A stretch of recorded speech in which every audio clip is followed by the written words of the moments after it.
पहला प्रश्न, मानकीकृत वर्षा सूचकांक SPI किस पैरामीटर की निगरानी के लिए उपयोग किए जाने वाला उपकरण है? बाढ़, सूखा, वायु गुणवत्ता और विकिरण। सही उत्तर है सूखा। मानकीकृत वर्षा सूचकांक SPI एक मानक उपकरण है जिसका उपयोग किसी क्षेत्र में वर्षा की मात्रा और आवृत्ति को मापने के लिए किया जाता है। यह एक सांख्यिकीय माप है जो एक क्षेत्र में वर्षा के पैटर्न को सामान्य वर्षा पैटर्न से तुलना करता है। SPI को 0 से ऋणात्मक मानों तक स्केल किया जाता है, जहां 0 सामान्य वर्षा को दर्शाता है, ऋणात्मक SPI मान सूखे की स्थिति का संकेत देता है। भारत के किस राज्य में स्क्रब टाइफस में वृद्धि देखी जा रही है? आपके विकल्प हैं A Uttarakhand, B Himachal Pradesh, C Gujarat और D गोवा। इसका सही उत्तर है B हिमाचल प्रदेश। चलिए इसके एक्सप्लेनेशन को देखते हैं। हिमाचल प्रदेश में स्क्रब टाइफस के मामलों में वृद्धि देखी जा रही है। 2023 में हिमाचल प्रदेश में 973 मामले सामने आए हैं, जिनमें से 4 लोगों की मौत हो चुकी है।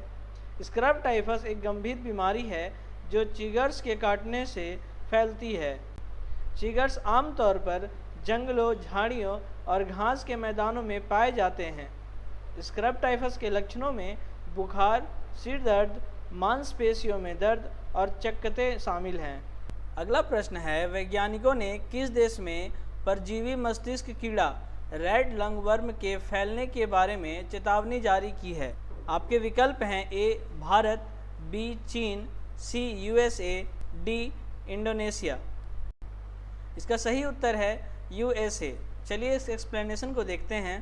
वैज्ञानिकों ने दक्षिण पूर्वी संयुक्त राज्य अमेरिका में रेड लंगवर्म नामक परजीवी के बारे में चेतावनी जारी की है। इस आक्रामक परजीवी का ताज़ा प्रकोप और दूषित भोजन खाने से हो सकता है। भारत, चीन और इंडोनेशिया में भी रेड लंगवर्म के मामले सामने आए हैं, लेकिन दक्षिण पूर्वी संयुक्त राज्य अमेरिका में सबसे अधिक मामले देखे गए हैं। रेड लंगवर्म एक गंभीर बीमारी है जो मस्तिष्क, रीढ़ की हड्डी और आंखों को नुकसान पहुंचा सकती है।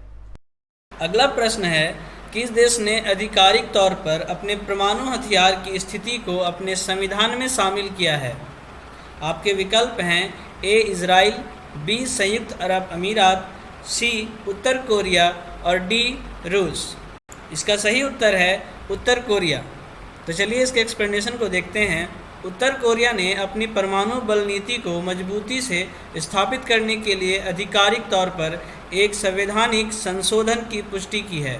सर्वोच्च नेता किम जोंग उन ने हाल ही में 2 दिनों तक चलने वाली स्टेट पीपल्स असेंबली की बैठक के दौरान घोषणा की कि उत्तर कोरिया की अपनी परमाणु क्षमताओं को बढ़ाने की प्रतिबद्धता अब एक स्थायी और अपरिवर्तनीय राज्य कानून के रूप में स्थापित हो गई है, जिसमें असहमति के लिए कोई जगह नहीं है।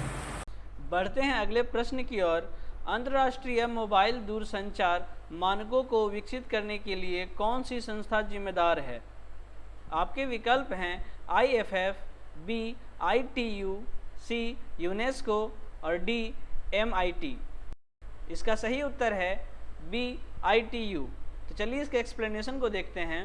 अंतर्राष्ट्रीय मोबाइल दूरसंचार मानकों को विकसित करने के लिए अंतर्राष्ट्रीय दूरसंचार संघ ITU जिम्मेदार है।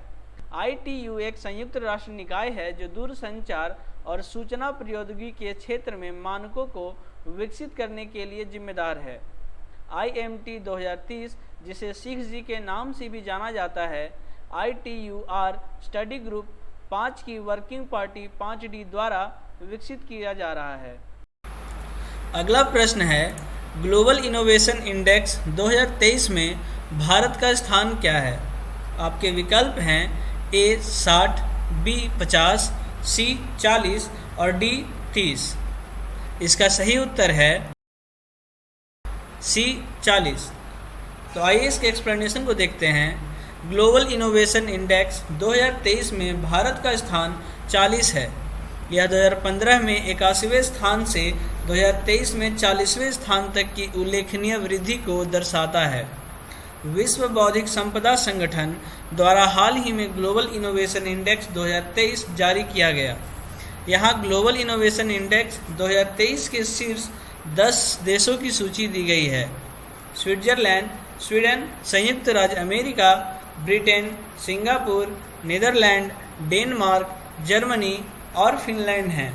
भारत 132वें अर्थव्यवस्थाओं में से 40वें स्थान पर है।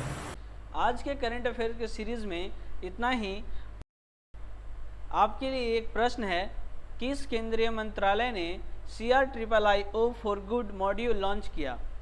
आपके विकल्प हैं ए MSMI मंत्रालय, बी शिक्षा मंत्रालय, सी इलेक्ट्रॉनिक्स और IT मंत्रालय या फिर डी विदेश मंत्रालय।